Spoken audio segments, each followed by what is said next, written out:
Coming up, we're going to be talking about Marvel's Iron Fist trailer that just dropped and more in this episode of Diz Pop.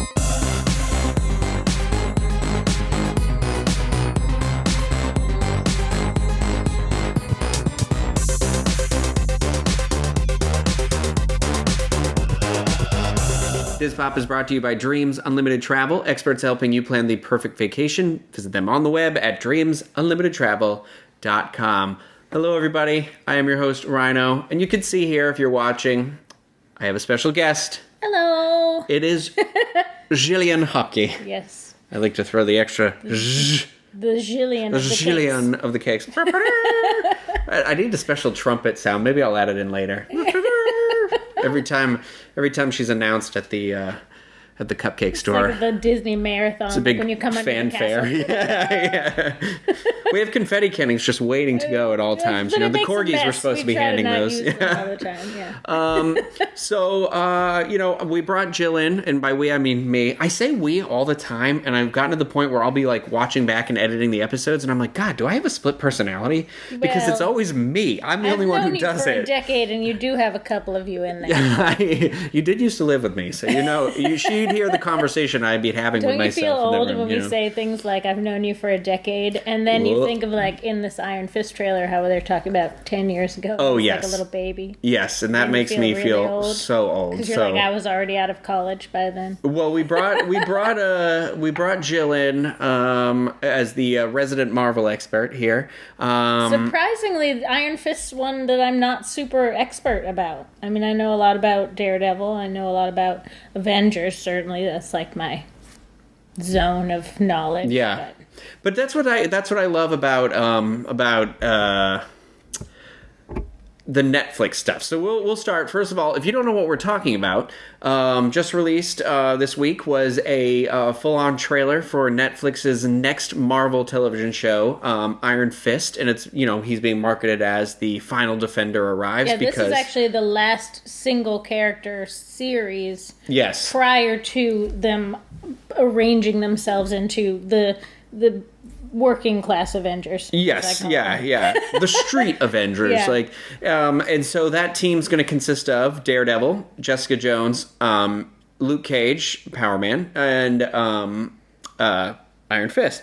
And maybe some others, we're not sure. Yeah. Some others may come in and out of that. But that's the main core. Now, so what's available? So I thought in this episode we could talk a little bit about what's out there on Netflix, or we'll focus on maybe do a little bit of because I didn't know really who Iron Fist is. I don't know who that is. I don't know anything about his story, but that also gets me excited because I love Daredevil, I love Jessica Jones, and I love Luke Cage, and I knew nothing about Jessica Jones or Luke Cage, and those were both great. Yeah, I'm not done with Luke Cage yet. I think that the thing that makes the Netflix series work and why they will work as a team up sort of thing is that they're all from different scenarios. Like there's very different feel for Daredevil versus like Luke's Cage, which is more like a 60s like a cop drama, like a buddy cop movie, and then Jessica Jones, which is like a psychological thriller. So you've got like a very different feel, and it'll be interesting to see how they take those four completely different worlds and sort of blend them into one that works, which they do in the Avengers very successfully when you've got absolutely Asgard and Brooklyn and what'll be cool is this is kind of like the Avengers, like you called it the working class Avengers, but it's the Avengers that can kind of take its time too. Yeah, because we're gonna get the Defenders is going to be an eight episode event series, so a little shorter than the 13 episodes of the previous these Marvel superhero shows, but it's, I mean, that's 8 hours of greatness is what I feel like we're on to. So, I mean, I honestly didn't think that I'd be as interested in Luke Cage as I was, and then I started watching it, and I was like, oh my god, because I mean, I like his character in Jessica Jones. He's a cool guy, seems neat.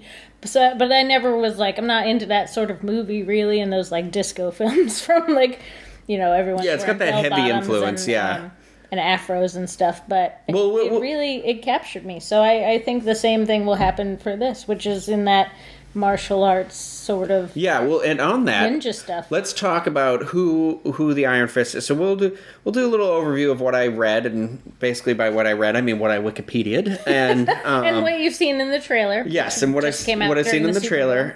If you haven't seen the trailer, definitely watch that trailer because it was pretty exciting. But let's do a little backstory. So first of all, Iron Fist, created by Roy Thomas and Gil Kane. He first premiered in May of 1974 in the Marvel Premiere Series, issue 15, which he's older than I thought. Yeah. I for some reason thought this was maybe like an 80s or 90s character, and but it's like what you said. He came out of kind of that martial arts trend that started in the United States in the 70s. Mm-hmm. You know, they mentioned Bruce Lee, yeah.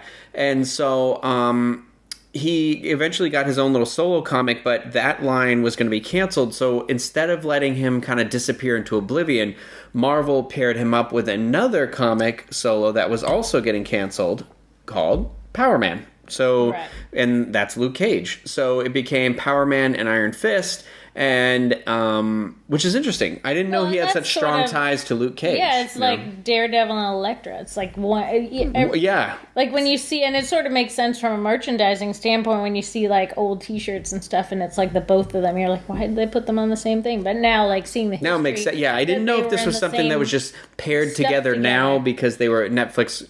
You know, was combing through Marvel archives, right. But it's nice. It's kind of cool to know that this is all like, there. Hey, they both wear yellow. Let's put these guys. Yeah, together. Right. So they went on. They had their issue. Their comic went on until 1986. So for quite a bit of time until he was killed off. But it's Marvel, so nobody ever dies in Marvel. I'm still holding on. Well, they brought him back. For a few characters to come back to life. I guess so.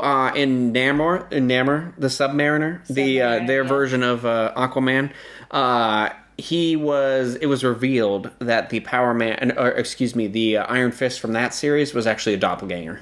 So they did the old Marvel.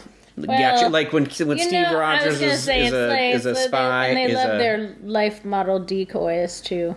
Well, are you reading the Captain America comic book that's out right now? No. But you do know about the Hydra agent thing? Oh, yeah. Yeah, okay. So issue 1 at the end is like Hail Hydra and throws the person out the airplane. But and then the next issue they're like, well, it's because Red Skull got his hands on a piece of the Tesseract and was able to transform time and whatever. And I was like, get out of here. I feel like in the Marvel writing studio, they're just like, just like throw out whatever blue sky ideas you have, because it doesn't matter. If they're great, we'll use them anyway. We'll figure out how if not, we'll undo it later. Don't worry. We'll undo you. So he was given, so let me see.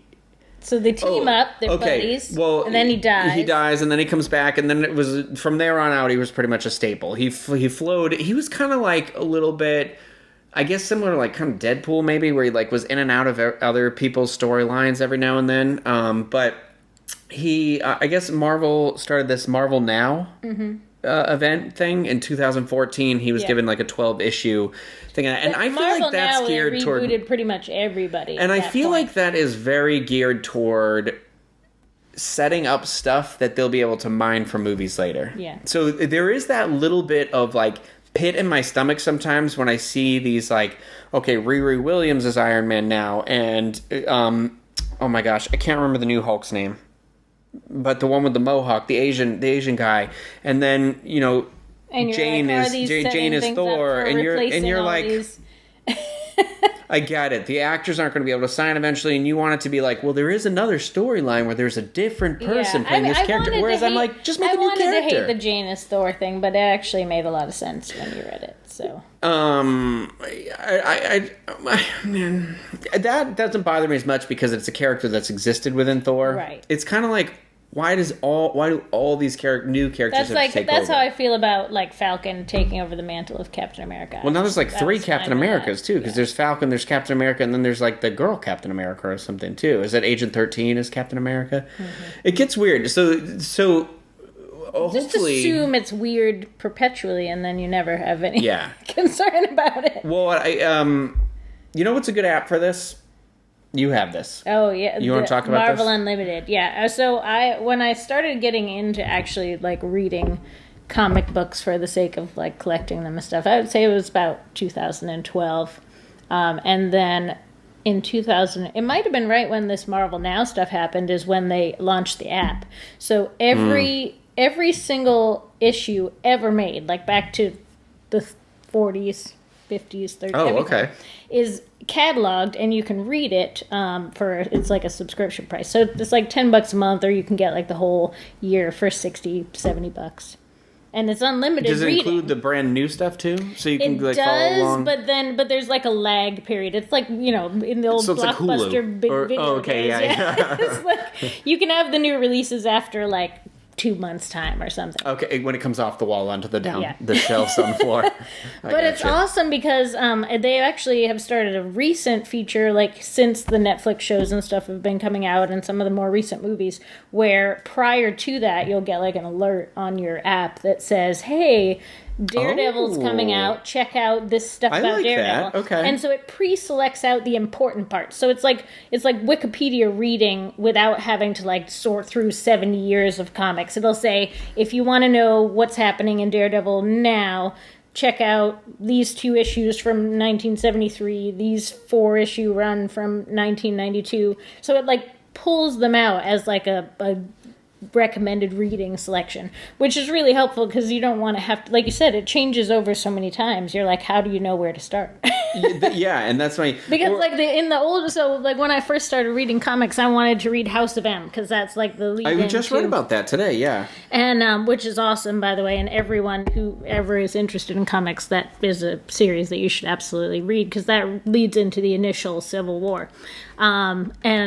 But I was going on like Google, being like, if I want to read House of M, what do I have to read to know like what's going on at the beginning of that? And it was like, go to Spider-Man issue 137 and this thing issue 125, and it was a pain. And I had like a list of these ones that I had to like pull out randomly and read from this whole massive collection of things. So it makes it really easy now that you can just go, oh, here's these 16 ones I should read. I'm sorry, I wasn't ignoring you. I was listening because that is something that I want to do. Actually, what I would like to do throughout this year, and leading up to maybe Infinity War, is go one by one through the Marvel Universe and say, like, okay, you really like Iron Man 3. Well, let's pull out the plots that they pulled from and then talk about what's original versus where they pulled from. And the other thing that's cool, too, is that you can search by title or by character. So if you're just like, man, I love Loki, like I do, you can just, like, search for My dogs agree with you. every title that he's ever been in. And it's, like, Journey into Mystery and all the original Thor stuff. And so it'll just pull out wherever that How much was this app a appears. month, did you say? It's like $10 or... Yeah, it's like $9.99 a month. That's pretty good. I feel like that's the like Netflix a of comics. subscription, Yeah. Yeah, and I guess that works the same way too, because you don't get a movie the second it comes out on Blu-ray on Netflix. You usually get like a 7 to 9 month lag on that. So Right. I was distracted a little bit. Not distracted, but I was setting a reminder on my phone because I just saw that they finally announced I got an alert about the Pandora, the world of Avatar, finally opening. Oh. And it is like the day of May 27th, 2017 is a magnet for things in the universe to be happening because MegaCon is that weekend, and like that's going to be when I debut my Power Ranger cosplay, and it's also when I my friends flying in from out of town. Pounds oh yes, by then. yeah. Oh yes, you have no idea what I've stopped eating and what I'm doing to make that happen. But like it's that, and then Steve, our very own Steve Porter, will be getting married that day, and then it's just so much stuff. It's like and, all of the things in the universe are just we have like, our Diz 20th the anniversary planets event. will align on Goodness, yeah. that day.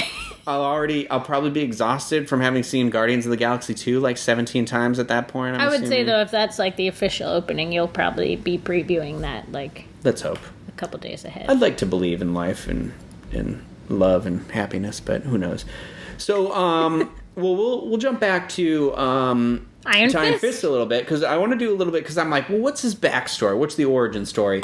And I had to read this up about this, but it's giving me Green Arrow Batman vibes. So I feel like do you say that because of like dead parents and like dead parents, rich kid comes back, takes over business. Yeah. It's I'd say it aligns more similarly with Green Arrow than Batman, because Batman's a little more sadder, whereas Green Arrow is a little more like and like Wayne Enterprises never really like he sort of grew up as a child.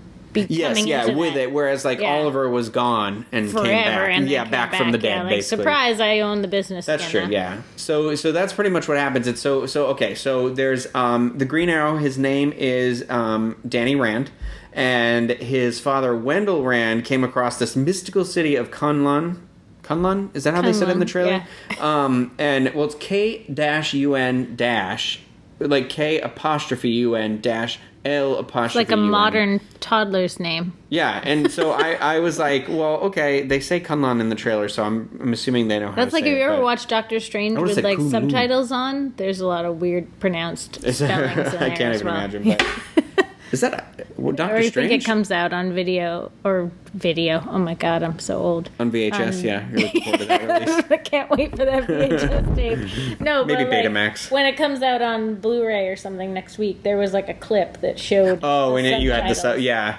So anyway, he comes across this mystic city as a child, and he, through a series of events, saves the city's ruler, Tuan, Tuan.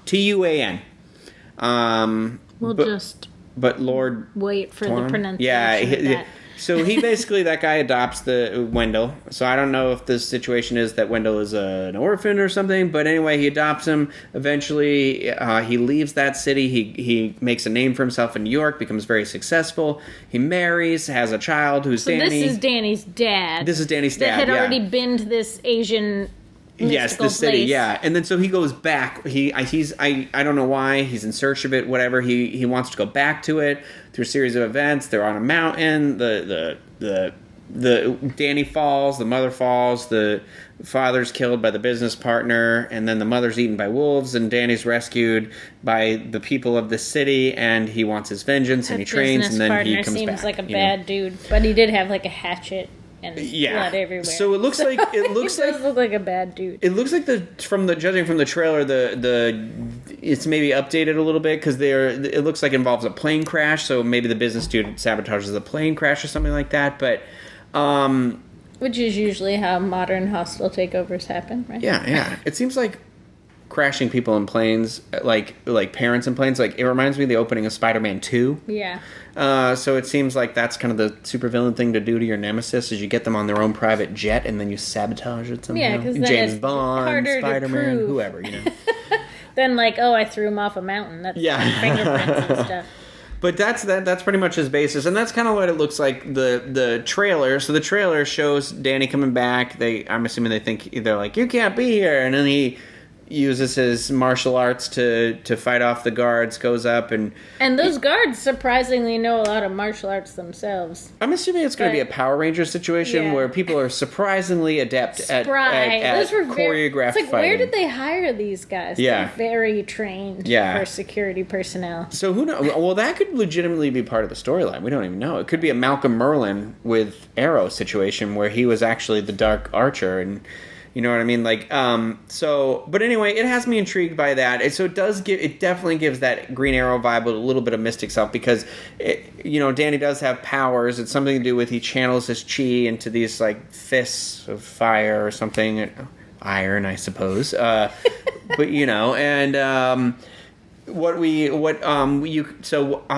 just say, what you can see from the trailer, what we know from the trailer. We know Claire is in there as well. She can't get herself out of these Netflix shows. Claire is she's the nurse. She's Daredevil's friend. She patches everybody up, so she's like the main nursemaid. She's been in every one, yeah. And then Carrie Ann Moss's lawyer character, Jerry Hogarth, is showing up again. She was mostly in Jessica Jones, but then she made a little cameo in Daredevil. She's trying to pull a purge. Not purge, but trying to absorb Foggy's character into her firm. And yeah, so she's going to be there, and then so we kind of don't know. My guess is though there'll probably even be a little bit more than that because I'm thinking that the very end of this is going to go directly into the Defenders. Oh, and I forgot to say too When is Daredevil 3? After that. But that's after. Yeah. The Asian woman who is in Daredevil, who is like the head of the bad. Let's get Elektra patched up and be. Yeah. Proud. She's been around. You know who I'm talking about? The scary lady. She's in this. So I don't. But she's in the trailer. She's in the trailer. We don't really know her involvement. That's true. She could just be showing up to bring about how they all get together. I don't know. But interesting, intriguing to say the least. And a totally different flavor than the others that have. Yeah, I was just gonna say this has that, like we were talking about, the Bruce Lee. I'm all about it too. You know, I love me. I love Power Rangers. Crouching Tiger, Hidden Marvel. Yeah, Crouching Tiger, Hidden Marvel. Yeah, it looks like we're gonna get some really cool choreographed scenes, and you know, I think Daredevil is still kind of the one to beat on that. Daredevil has the best choreographed fight scenes I've ever seen. I mean, Jessica Jones wasn't really about that stuff, so it's not like the stuff in that's really good, but it's not really. It's a little more. That show's more about like grabbing and ripping, and you know, it's about violation, so it's not really as pretty and choreographed and stuff. So, but it's very exciting. So we know that it premieres March 17th, 2017. All episodes at once, as they do. I try to save them a little bit. Will finish Luke Cage by then, though. I was watching it while I was sick is the problem, so I was going like in and out of it. So like the four episodes I watched felt like one episode. Anybody who knows you knows that the last 20 minutes of anything you fall asleep. Doesn't matter if it's like explosions. I really should just set an alarm for the last 20 minutes and be like, I'll pick it up from tomorrow, man. You know? Or like, this is my time to get up and walk around. But that's fun to look forward to. And then the next one in line for Netflix. I was going to say, that sort of kicks off like an entire season of the 2017's Marvel Palooza. What we've got, so I talked about it a couple episodes ago. It was like 2 or 3 episodes. I showed I'm sure you saw them by now, the pictures they released, Entertainment Weekly released of the Defenders. Yep. Like, I thought they were all really cool, like Luke Cage in the yellow mist, Jessica Jones in the purple mist. You know, it all was like really good screensavers. For your phone. Yeah. Wallpaper. Yeah, and that I'm very excited for that show. I mean, we know Sigourney Weaver's the bad guy in that, so come on. So that there is no Dana. There is no Dana. There's only Zool. Imagine if they just like twist us at the very end, and they're like, "Guess what, guys? We're actually crossing really this into the Ghostbusters universe." You're like, "We snuck it in there. Mind's blown." Great. Put a bet out on that one. You probably win $1 million if that happens to be true. What are the Vegas odds on that? Yeah, for real. Or at least a Ghostbusters reference tossed in somewhere. Eggs on the counter. I'll bet that or Alien. There's got to be one of the two. There's got to be one of the two. But since it's in New York, Alien's probably more likely. Yeah. But so that'll bring us to Defenders. We don't know when that premieres, but I'm guessing since Daredevil season 2 kind of premiered in March last year, and then Luke Cage premiered in September. Yeah, this one's March. I think it's going to be September. My guess is September or October. Maybe they'll even wait till November. I don't know. Netflix has its own model, so it doesn't conform to like TV standards. Well, yes and no, but they still try to stay away from any of the major movie ones. So. Mm-hmm. Yeah, and so we've got a Marvel movie coming out in May, July, and November. So kind of this slipping in there. It's nice. It's actually a really full Marvel year this year. Yeah. Finally, you know, so that's good. So we'll run over what you can look forward to this year, because what also premiered during the Super Bowl was a fun little 30-second Guardians of the Galaxy 2. Yeah, Baby Groot. Yeah, I really enjoyed their use of the Fleetwood Mac Chain song that was in the trailer too. They always pick such good songs. Well, that's what it's all about. All that nostalgic 80s music. Well, I was reading like James Gunn was like, I feel the most pressure, not even on the movie, but just on making the soundtrack as good as the first one. And I'm like, you do? Because my mom asks me about it all the time. And don't upset my mom, James. She's going to know. She's going to judge you. Don't do it, Jimmy Gunn. So that's coming out. And I would venture to say that Guardians of the Galaxy is my favorite Marvel movie. Yeah, the thing that interested me about this new one is that Yondu's going to be a part of, like, the crew. Yeah. I mean, he was kind of a, like... That was a fun little part where he's like, welcome to the frickin' Guardians of the Galaxy. Only he didn't say frickin'. I'm like, you know I what I love mean, Rocket. though? Like, he was sort of a bad dude, but, I mean... He's kind of that wishy-washy guy, you know what I mean? And that's what I'm curious A little about. bit of a Han Solo character. Will he betray them? But what's really cool is that James Gunn has pretty much said that we don't know anything about the movie yet. He was like, everything that we've kind of seen is all from the earlier parts of the movie, and he promises no actual story is, like, coming out about it. So it's like, I love that mystery of, like, going in and just kind of not knowing sometimes anything, you know? these days trailers are just like, and not, why even bother watch the movie? Well, and you then people analyze the toy leaks. So we already know that, like, Kurt Russell's in the movie. He's playing. I'm holding my hand up for the spoiler alert. If you're watching, he's playing. He is playing. Ready, fast forward 15 seconds. Star-Lord's father. Yeah. But, I mean, that's been speculated for years. Yeah. Because there's nobody that can sort of fill that mold to be Chris Pratt's outlaw dad better than Kurt Russell. I know, pretty much. That's perfect casting right there. So. But we have that in May, and then next we have our Spider-Man Homecoming. Yeah, Spider-Man looks like it's going to be great. I'm excited that Tony Stark's kind of cameoing in there, too, because it still ties it more to the, like, real Marvel stuff instead of the, like, what I would call... Yeah, they were analyzing the trailer, and they were like, he's still even got the bruise on his eye from the Civil War. So you think it looks great? Yeah, I think that this new Spider-Man guy looks... What's your least favorite Spider-Man? You don't like the Tobey Maguire ones. You know I do, but you don't like them. I like the first one. Yeah, I love the first one. The problem is it's not that I hate Tobey Maguire as Spider-Man. It's that with both him and Andrew Garfield, they got the things that are quintessentially Spider-Man half missing. You know what I'm saying? Like the Andrew Garfields went with like, okay, well, we're going to do the sassy mouth Spider-Man that was kind of missing from Tobey Maguire's, but then it missed all the heart. And you need both of those things. And I think from what we've seen of current Spider-Man, Tom Holland, he's got that awkward. I'm chatty, but chatty awkward. He's like chatty awkward, mouthy, sassy, and also like still has some sort of caring and grounding. So I was very impressed with the introduction of him in Civil War, and I'm sorry, I love Tony Stark, so I'm not like people who are like, ugh. That's why I feel like I understand. I do agree. I am on Captain America's side of that. Team Cap for certain, but. With that said, I love the character of Tony Stark, and I think that him cameoing in the film means it gives it like a grounding and credibility into the regular universe that we haven't and weren't able to see in other Spider-Man. Plus, Michael Keaton as the Vulture. Yeah, I think that'll be fun. I think it'll be fun also because they describe it as a John Hughes movie. So, you're like, John Hughes and Spider-Man? Yes, please. Sign me up.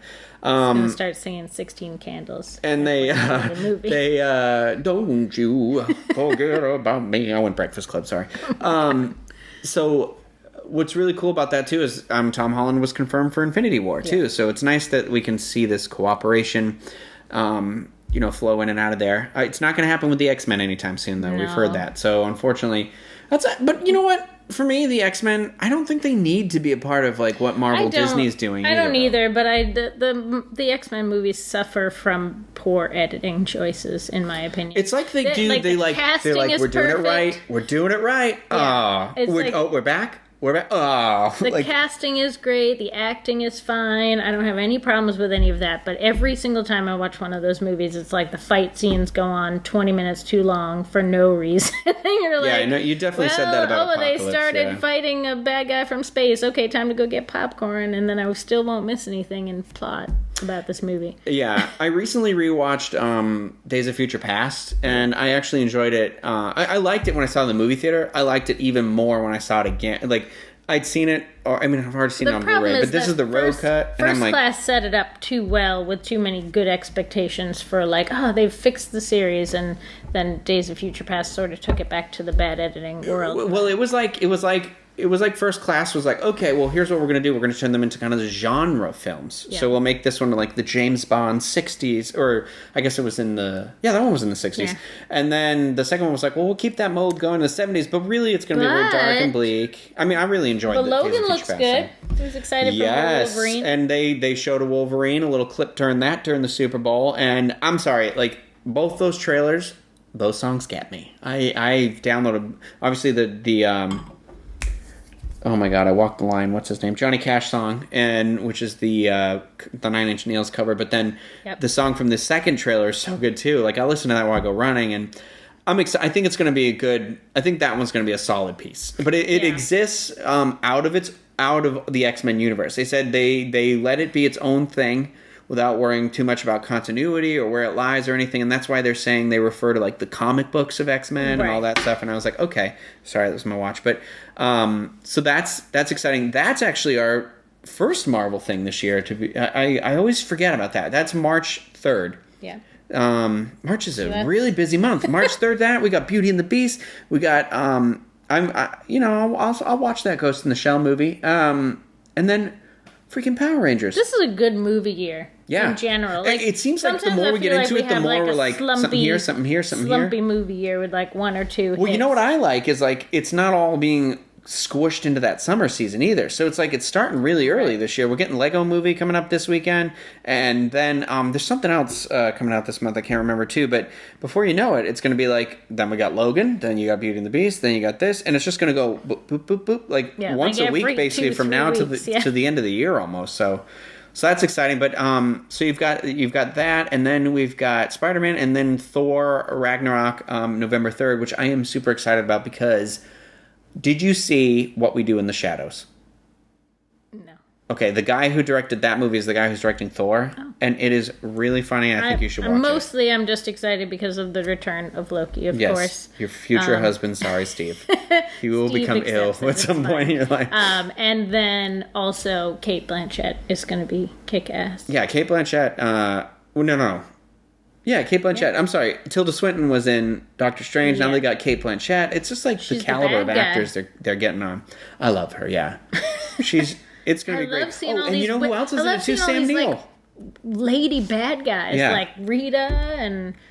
It's a good year for lady bad guys. Like, yeah. Elizabeth Banks is Rita. I can't wait for that. Of kick-ass lady bad guys. Oh, yeah, for sure. For sure. Sigourney Weaver and the Defenders. Yeah. Oh, my gosh, yeah. Yeah, and then that kind of will, I guess, do it for our year. But, we don't know yet because The Punisher is still out there in limbo. Nobody knows. Is that going to be spring of next year? Is that going to be a surprise later this year? That they're still going to hold it off till 2018, just because there's already with the Defenders coming sometime later this year. I think so because I think the Defenders is the cash cow, and not to say that they're going to make a ton of money. I mean that is a selling point, but in cash cow in the sense where they want to give that a lot of breathing room because it's the big event. And people are going to want to binge watching the other stuff. They sort of want to let the dust settle on the Defenders before because the Punisher is not a Defender. So to put his single series in before that, I think would be confusing to people who That's true. are kind of trying to follow along. I'd be curious to see if he makes a little cameo at some point or something like that. Little toss-away thing. Well, and I'm curious to see how the Defenders ties into Infinity War, if it will at all, if it'll tie into the Marvel Cinematic Universe at all. They keep saying it's really difficult to do all that stuff, but I still think there's going to be a nod. I'm fine leaving it separate, but I read this thing today, too, that was saying that essentially Infinity War I don't know who said this, somebody at Marvel, I should have double-checked, I read it right before he got here, but was saying that essentially Thanos is the main character of Infinity War, not the bad guy. But he's the main character. And I was like, is it because he's going to have the most screen time? And they were saying they're doing something very different that they haven't done in the other movies. And I was like, is it from his point of view then? Yeah, it might be that part one is from his point of view and then that part two. I don't care what they say. It's part one, part two. I know that they say they changed the name so it's not part one, part two. But I'm like, you filming them back to back. They can change the names all they want. We know it's part one and part two. You don't have two in a year and not have one have to do something with the other one. Right. So... yeah, so that's pretty much it. So lots to look forward to in the Marvel arena. Have you, in the comic book area, have you had a chance to read Civil War 2 yet? I have not, no. I actually was catching up on going back and reading all of the Jessica Jones original material. So, plus I have no life. So True. Well, I have them all now. I did what you did. I was reading it, but it was too good for me to have to wait because then I was forgetting, so I'd have to. So I was like, you know what? I'm gonna wait. I avoided spoilers for the most part, but there was these articles that keep trying to pop up and being like the 15 biggest superhero deaths of 2017. Yeah. I'm like, no. And I saw a photo of somebody, but I was like, but it was somebody that I knew died too. But I was like, don't you do that to me. When I was reading Original Sin, and it was like, what? This person's dead? And then, I mean, of course, in Marvel style, it turned out that they weren't really, but it was shocking. Well, I'm curious, when we get to Civil War, maybe we'll have to talk about that, because for anybody who's out there has read it, it feels like they could pull some stuff from that for Infinity War. Because coming, like, next year is Captain Marvel, right? Yeah, well, she's going to make her appearance in Infinity War. And my guess is she gets created in Infinity War, since it has to do with aliens something or other, right? Well, yes. Kind of. But we'll talk about her at some point in the future. Everything has to do with aliens something or other. Yeah, but what are you most excited for out there in the world? What's your show? What's your favorite thing that you've seen of Marvel so far? We'll have to do like Marvel Rewind. Like start at the beginning for the cinematic universe and lead up and just like re-review the movie. We're going to need a lot of caffeine and a lot of popcorn. Yeah. And I'm going to have to set alarms every 20 minutes. You're going to have to set a lot of alarms because I cannot finish watching Captain America 1. I think that is my least favorite of all the Marvel movies. What's your least favorite of all the Marvel movies? Well, we should do our... I mean, we can make that a whole episode, Hulk too. Doesn't really count because I always forget about it. But the thing is that... And we actually later went and watched... They have, like, on the Blu-ray, they have the cut footage from the Edward Norton Hulk? From the Edward Norton Hulk movie. And the stuff that they took out made the movie make more sense. It was like if you had included most of this, the movie wouldn't have been so terrible. That was so far in the beginning too, and I think it was like there was that little bit of panic with the Hulk. Worst one in my opinion. Yeah. I would say after that probably Killing Me Smalls, because it's like every movie that comes out I like it more. Like Ant-Man, there was the surprise hit. I was like, Ant-Man, that guy seems alright, but he's probably not going to be that big of a star. Iron Man 2. Yeah. After that. So for me, it's Captain America 1, Iron Man 2. When he's like flying in the Thor. donut all drunk and like fighting with Rhodey. Yeah. It just goes on for too long, and it doesn't really have... None of those storylines for me play out the way I want them to. Yeah. Like, it's the guy who's upset because Tony stole his stuff. And I feel like it takes away a lot of the, like, compassion that you ever could feel for Tony. Like having that movie when he's like just wasted and using the Iron Man suit to like blow his mansion apart. Yeah. Well, it's funny because that series for me turned around in the same way that Captain America did, because Captain America 1 is the one of my least favorite, but then Winter Soldier's like the best. Yeah, and then Civil War is great. And Guardians is its own thing. So when I say that's probably my favorite thing they've done, it's just an out-of-genre thing. I don't mind the first Captain America film because to me it's like a different type of world. Like because it's more like my issue is with the film itself. It's for me it's too many montages that I get lost in. Like I'm like okay, stop with the montages for the love of God. Like just tell me a solid story. And it also is the only one that doesn't have an end. In a group. Yeah, it's a lot of slow walking, a lot of opening doors. Pew, pew, pew. You know the one I'm talking about. He opens the door, the shield. It's always the scene they use, and I'm like, ugh. 5 minutes later, that shot finally ends. But I don't care for Joe Dante's work really that much, other than Gremlins.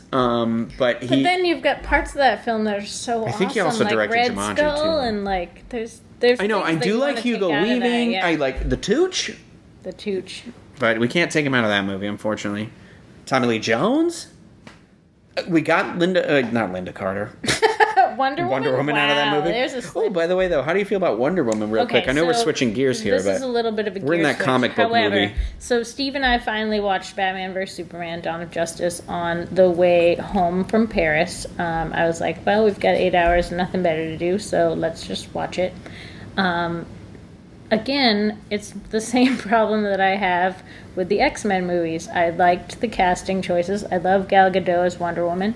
I liked the acting, but they didn't do enough. Is that how you say her name? Yeah. Oh my God, I've been calling her Gal Gadot.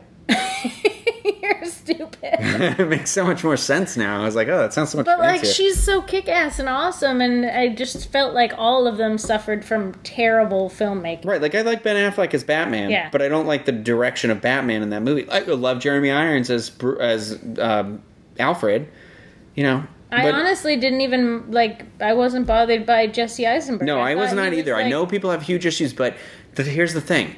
We've had the Lex Luthor like in the original, the Christopher Reeve movie. Everybody knows the best Lex Luthor was from Smallville. Yeah, Michael Rosenbaum. He's the best. And I would even venture, this is daring, but I would venture to say that the best Lois Lane was on Smallville as well. I loved Erica Durance as Lois because she brought the best of Margot Kidder, the best of Terry Hatcher, and then she also created her own thing, and it created this like really awesome, and sometimes Smallville is hokey, but I also fear that actually I think Smallville is the definitive Superman story. I think because it's the most interesting parts of his life to me. I would say that even like Kevin Spacey wasn't that bad as Lex. No, but he was definitely channeling Gene Hackman. Yeah. So we've had that kind of Lex, the showman, swindler, con man. I liked the Arkham Crazy version of Lex. I liked that. Right, and I liked that Jesse Eisenberg's was distinctively different. Everyone in that entire film franchise is suffering from terrible filmmaking.